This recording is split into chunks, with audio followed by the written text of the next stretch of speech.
এজনে সাংঘাতিক কথা এটা কৈ গ'ল। आप देखो, पहले लोग झूठ बोलते थे तो मीडिया सच तलाश करके लाता था।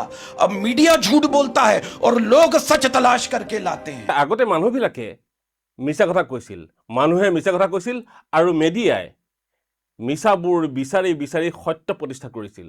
আগতে মানুহে মিছা কথা কৈছিল আৰু মিডিয়াই আমাৰ বাতৰি কাকতে হওক বা অন্যান্য সংবাদ প্ৰতিষ্ঠানসমূহে মিছাবোৰ খুচৰি খুচৰি সত্যটো উদ্ঘাটন কৰিছিল।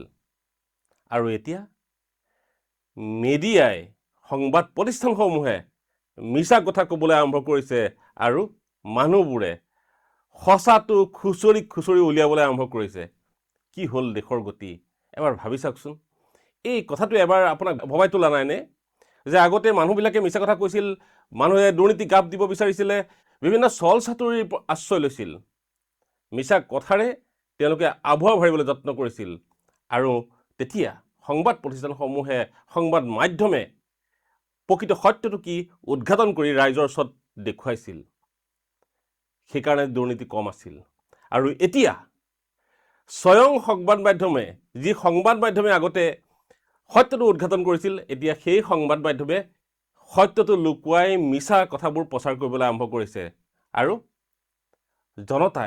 জনতাৰ মাজৰে সচেতন মানুহবিলাকে প্ৰকৃত সত্যটো খুচৰি খুচৰি উলিয়াবলৈ যত্ন কৰিছে। কি বিড়ম্বনা, কি দেশৰ বাস্তৱিক ছবি এখন, পয়া লগা ছবি, ভাবিলে দুখ লাগে।